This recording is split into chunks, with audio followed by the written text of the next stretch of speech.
We are at one of our projects where we are currently at the stage of plastering and painting. The next stage after this will be the interior finishing work. These are already the final clean works. You've probably seen the videos where we talked about other stages of building this house. And those are very important, because in order to achieve perfect plastering, you need to prevent certain issues at the earlier stages. Which ones?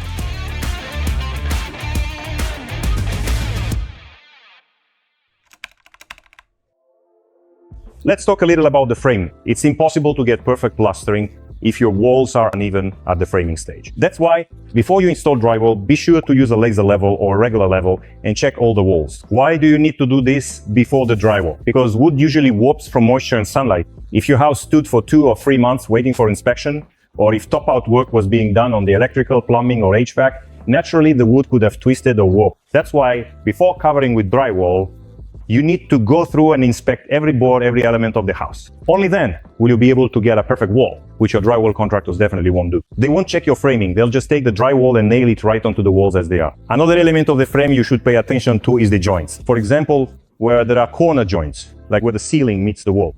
Or, for example, where one wall meets another wall. There must always be studs or blocking in that corner, that is, wooden blocks that hold the corner together. They are often forgotten because there might be a stud here and another one there, but the corner itself ends up empty.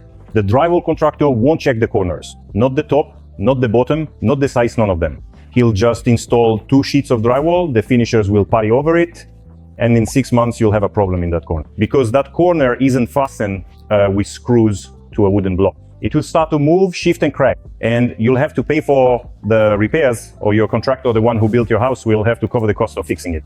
It's better to take care of this from the start. Also, speaking of the frame, there are window headers, that is, beams that are located above the window opening. And there are vertical studs that support these beams. So the connection between the beam and the vertical stud must be secured with a metal plate. If you don't install this plate, and I had a case where we didn't do it, didn't check it, a crack appeared in the corner at that spot. After that, you'll have to repair it again. And this is what I was saying about the studs. In this house, we missed one detail. If you carefully look at this particular point and also these other points, you will notice there is a distinct curved line here. And we will certainly have to redo this specific corner because your windows, they inherently have look. I am precisely placing the center right here. There is a noticeable curve present both here and also over here. Of course, this can be fixed. There are 2 ways to do it. The first way is during the framing stage. But if you missed it, you can ask the plasterer and he will create this perfect line for you. That's why framing is important. It's like the skeleton in the human body. If it's crooked, then naturally the final finished plaster will also be crooked. It can be redone, but it's much more difficult and much more expensive. And you'll end up spending your time, nerves, and money. So try to check all these details during the framing stage. Check for straightness, whether it's warped or not, the presence of plates, and whether any screws are sticking out. This will give you a perfect plaster finish in the future. Once the frame is ready, to achieve a perfect wall, you need to install drywall. Of course, different types of drywall are installed on different walls. For example, between the garage and the living part of the house, drywall of greater thickness is used than the standard regular 3/8 drywall. When the frame is ready, you naturally need to attach the drywall sheets. And usually, for a house of 2,500 square feet, the drywall contractor completes the job in 4 days. He comes in, very quickly installs the sheets, and of course, you need to pass an inspection. This inspection is required to check the quality and the frequency at which the screws are fastened. If a screw is not tightened enough, it will show up on the plaster later on. If there aren't enough screws, cracks will appear in the future. That's why the inspector comes, checks the presence of screws, the quality of how they're fastened, and you can also come and check this yourself. That's why at the plastering stage, it's very important to talk about the frame and the installation of drywall. Because the frame sets the shape, and the installation of drywall, the presence of screws, and the proper fastening of those screws will give you a flat surface to work with on this wall in the future. If you want a perfect wall, you need to do perfect preparatory work. Once the drywall is installed, the plastering wizards arrive. They come with these kinds of corner beads and large trowels. By the way, the size of the trowel depends on the type of plaster you order, whether it's level 2, level 3, level 4, or level 5. And of course, it also depends on the place where you're working. So for example, if you're working in a narrow space, you can't use a large trowel, or if you want to do level 4, you can only do it with a large trowel. We'll come back to this, because many people don't understand or know what level 2 and level 4 are, what the difference is, and how they differ in cost, time, and quality. Now let's talk about this corner bead.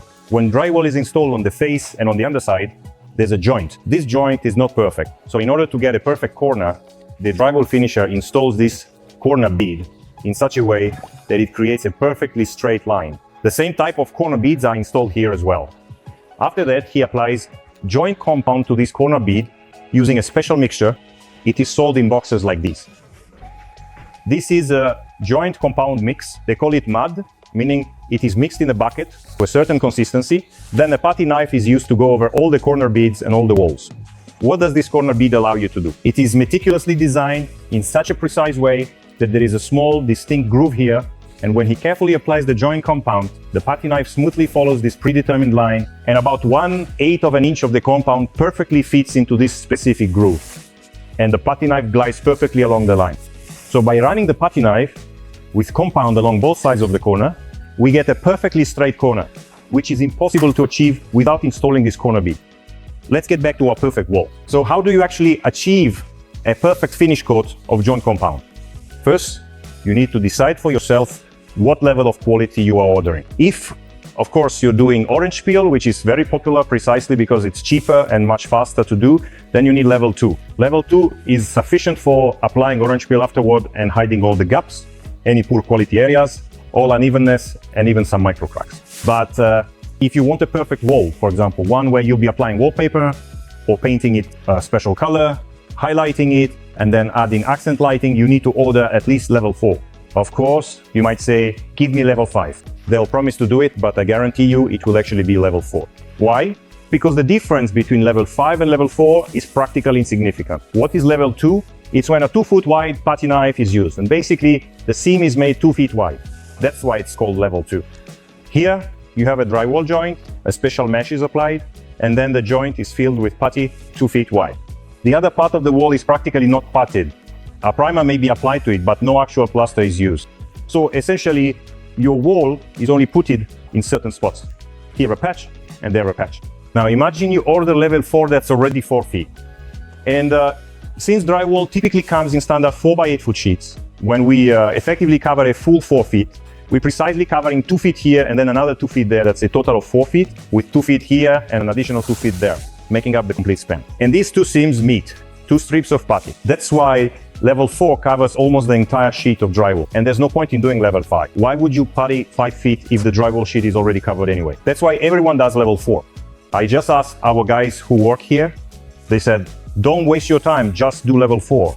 That's enough to cover the entire sheet of drywall and finish it, creating a perfect wall.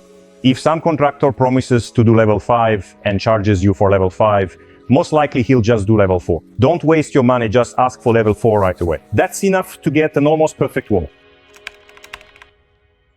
The price difference. Level 2 and level 5 on a 2,500 square foot house will cost about $5,000, even with the application of a final orange peel texture and painting. So, if you order the full package of work that's drywall finishing, applying orange peel texture, and painting the cost of such work on a 500 square foot house with orange peel is $5,000 cheaper than with smooth, perfectly finished plaster. Why is there such a price difference? Of course, it's all about time, because a person spends much less time on level 2. He spends less time waiting for it to dry. Because how does the process go from level 2 to level 4? He applies 2 feet of joint compound, he waits for it to dry. You can't apply the next layer until it dries. Sometimes the weather is done, and you have to wait several days. Accordingly, this process drags out, so they spend more time on it, and as a result, want to get more money. Then they come back, take the mud, this mixture again, and apply level 3. That's the next level, spreading the compound further. Again, they wait for it to dry, and then move on to level 4. They spread it out, and again, wait for it to dry. And they can't sand it down and make it smooth until all 3 layers have dried. That's why level 5 costs more. Another reason why level 4 is more expensive is because it needs to be finished perfectly for painting. So, they use special sanding tool saw, a sanding machine. There are already special, quite high-tech tools for this, and they start to sand, as they say, bringing it to a perfect surface. When I lived in Ukraine and worked on construction projects, our client would take a flashlight and shine the light from the side. Every speck of dust, every tiny crack, every little bump on the wall was visible. Here in America, this was a surprise to me. If we shine a light here now, even just using my phone, well, look, do you see? I shine the light, and any flaw on the wall becomes immediately visible. Now imagine in the dark you set up an LED, a linear light, if you want to highlight your paintings. Do you see the imperfections? What about those little spots? All of that will be visible. So LED side lighting, linear lighting reveals and highlights all the flaws that are present on your wall. I recommend that after the plasterers have finished, you take a light, come up and shine it on the walls from the side. You'll be able to clearly see where there are poor quality spots, because on a white wall, the white color hides everything. You can see it with the naked eye. If you want a perfectly smooth wall, especially for edge lighting or linear edge lighting, you need to do this at the stage of plastering and sanding before the painters start painting the walls in the color you ordered. What tools do plasterers and painters use? Well, the first thing, of course, is this mesh. Yes, the mesh is applied to the joint seam between the drywall sheets, for example. Here we have a seam. They stick this mesh on it, self-adhesive, and then they apply the first layer of plaster, meaning they go over it with the first coat. After that comes the second layer, which gives us level 2, then level 3, and level 4. And that's how they reach this after that to the required level. After everything is completely dried and been thoroughly plastered over, you simply take a sturdy sanding block like this one, or alternatively, you can use an efficient electric tool that precisely spins and effectively evens out the entire surface. And then you meticulously finish plastering the wall to absolute perfection. Of course, you can always utilize a specialized tool for this particular task. It's generally much faster and significantly better. But I'd say that old school plasterers do this with sanding blocks like these. Why? Because they can feel every surface, every bump. When you use a machine, you might not notice or feel these, and sometimes you can even dig in and create a dent. That's why they prefer to use these old school methods. How long does it take to achieve perfect plastering and painting for a 2,500 square foot house? It takes 3 weeks. 1 week is spent installing drywall, and 2 weeks are for plastering and painting the walls. But that's under ideal conditions, when there's no rain, no humidity, and the temperature is like it is now in Texas, so everything dries very quickly. See this corner? It's a little damp. Tomorrow morning, this corner will be dry. But imagine you've replastered your entire house. You come in the morning and everything is wet. So you can't apply the next layer or start painting. What should you do in this situation? You need to set up heat guns, directing them only from a distance, of course at the damp spots. Open the windows as much as possible so everything is well ventilated, and so that heat and air circulate, making everything dry faster. We've had cases where, because of rainy weather, we had to wait about 2 weeks for each stage to dry. That was 2 weeks later than the usual time frame. In fact, this is a problem for this kind of technology. If you don't want to wait, it's probably easier to install some panels, composite panels on the walls where wet work isn't required. This technology of perfect plastering and painting requires time for the moisture to leave, so that cracks don't appear. It's very important. If the moisture hasn't left and you apply a second layer, cracks will appear, even if you've made a perfect wall. Here you can clearly see a defect that was made. And if you don't fix this during the plastering and sanding stage, after painting, all these little flaws will be visible. Here, the light is coming from the side, so it's very easy to see. Look, here's a bump, and here's a bump. I think they'll sand it down again. Here's a bump, here's a bump, here's a bump. This is how the spatula moved, and that's how these spatula marks were left. All these spatula marks need to be sanded down so that the wall is perfect. After plastering and sanding, the next stage is painting. What needs to be done before the painting stage? Be sure to ask your contractor to cover the windows with plastic wrap. This will save your windows.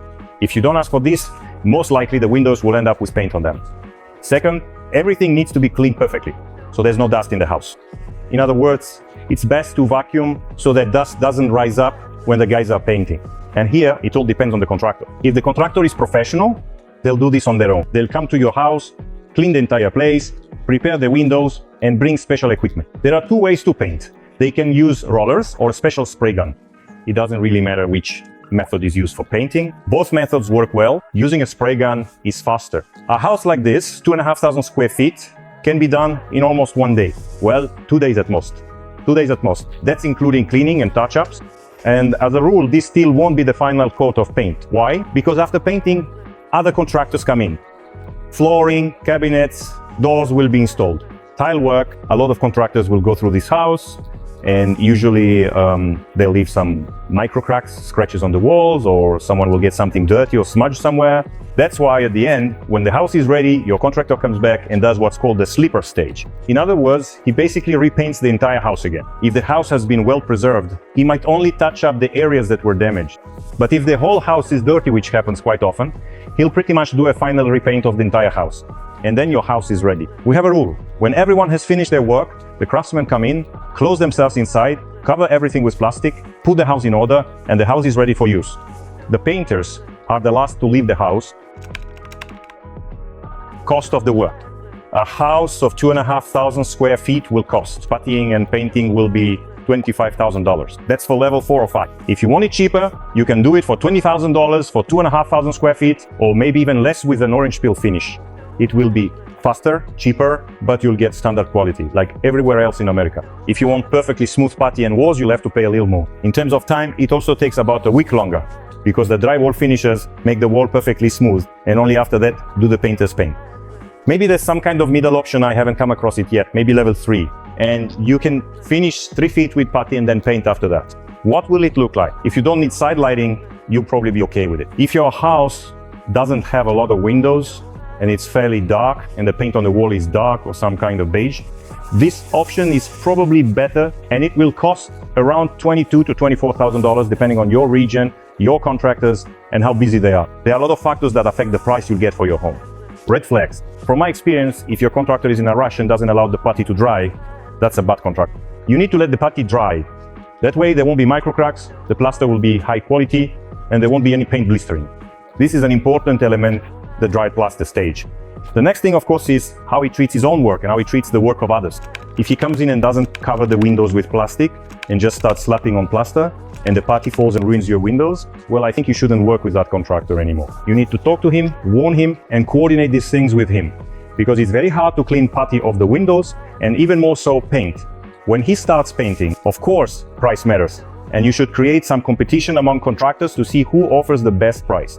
But that doesn't mean the lowest price will give you the best quality. I would recommend then, I always do this myself, to visit a site that this team has worked on and check the quality of their work. And finally, how he responds to your comment. Because if, for example, you come in, notice something, and point it out to the contractor, but he refuses to fix it or charges extra for it, don't work with that contractor. If the contractor is responsible, he will address all the comments and requests you make in order to achieve perfect plastering and a flawless wall-on. You can confidently highlight with side lighting, invite your guests over, and say, look, I have a perfect wall in my house.